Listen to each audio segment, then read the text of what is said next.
Hello students, welcome to the e-learning class of MLN. Today we will going to study some basic concepts of English grammar. Okay?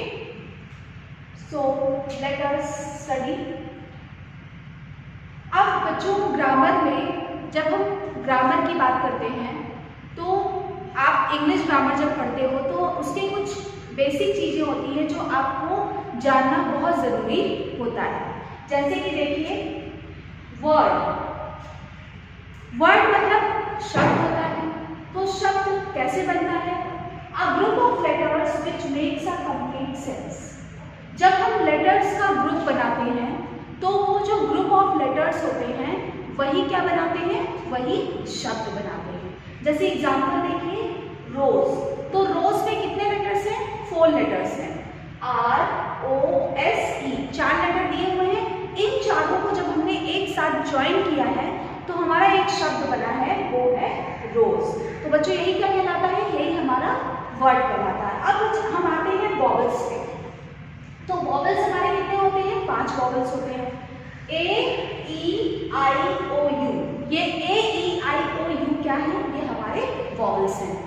अब consonants पे आते हैं तो A-E-I-O-U को छोड़कर जितने भी बचे हुए लेटर्स होते हैं इंग्लिश अल्फाबेट में वो क्या होते हैं? वो हमारे कॉन्सोनेंट्स होते हैं। ठीक, तो हमारे कॉन्सोनेंट्स कितने होते हैं? 21 होते हैं। अब बच्चों हम आते हैं सेंटेंस पर। तो सेंटेंस क्या होता है? A group of words which makes a complete sense. शब्दों का एक ऐसा समूह जिसको मिलाने से एक अर्थपूर्ण मीनिंगफुल सेंटेंस बने, मीनिंगफुल वाक्य बने, उसी को हम क्या कहते हैं? उसी को हम सेंटेंस कहते हैं।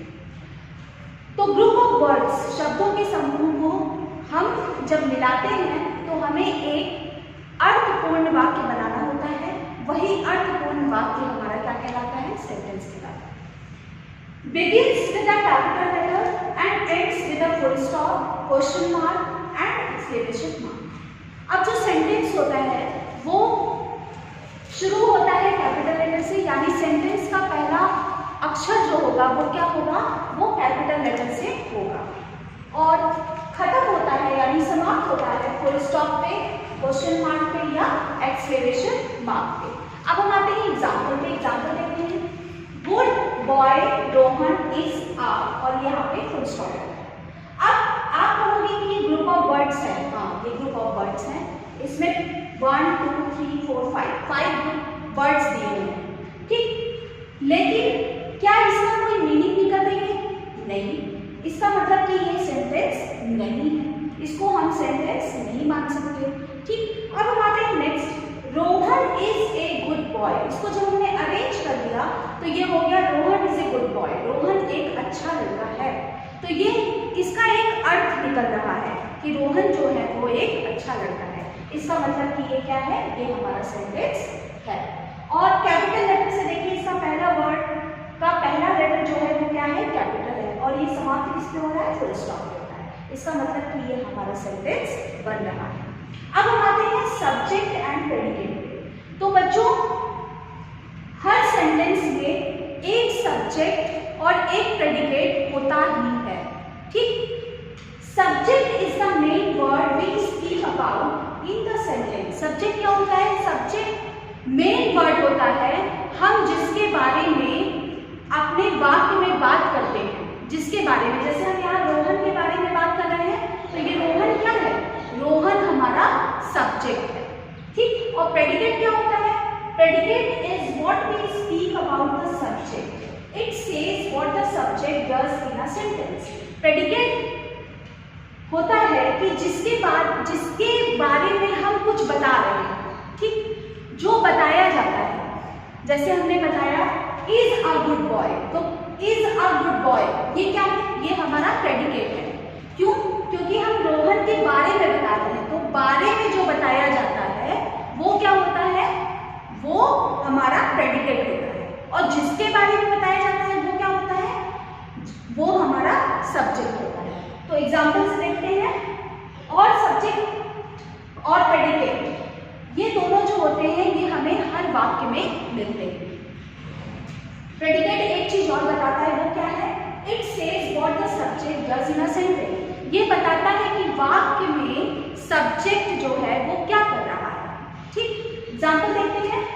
द हाउस इज ब्यूटीफुल, तो यहाँ पे सब्जेक्ट और प्रेडिकेट क्या है? The house. द हाउस क्या है? द हाउस हमारा सब्जेक्ट है और इसके बारे में बताया जा रहा है कि ये बहुत सुंदर है। ठीक, तो इज ब्यूटीफुल क्या है? इज ब्यूटीफुल हमारा प्रेडिकेट है। ठीक है बच्चों, अब बच्चों आते हैं नेक्स्ट पे, noun. The noun is the name of a person, place, animal और थिंग। नाउन जिसको कि हम हिंदी में संज्ञा कहते हैं। तो नाउन क्या होता है? किसी व्यक्ति का नाम, किसी वस्तु का नाम, किसी स्थान का नाम या किसी जानवर के नाम को हम संज्ञा कहते हैं। एग्जाम्पल देखते हैं, राम, विवेक, ये क्या है?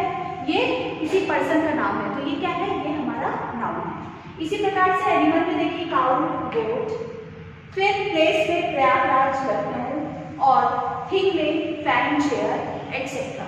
ये सभी क्या है बच्चों? ये किसी व्यक्ति का नाम है, किसी वस्तु का नाम है, किसी एनिमल का नाम है या किसी स्थान या प्लेस का नाम है। तो किसी भी वस्तु, व्यक्ति, स्थान के नाम को हम क्या कहते हैं? संज्ञा कहते हैं। तो बच्चों आप इस माइक्रो सिलेबस को अच्छे से स्टडी करिएगा और ये सिलेबस आपका जब खत्म होगा तो आपको एक टेस्ट पेपर दिया जाएगा। उस टेस्ट पेपर को आपको इस वीडियो के माध्यम से और पीडीएफ के माध्यम से आपको उस टेस्ट पेपर को सॉल्व करना है और बहुत ही ध्यान से पढ़कर उसे सॉल्व करिएगा और उसको स्कूल में सबमिट करवाइएगा। वो चेक होकर आपको बाद में दिया जाएगा।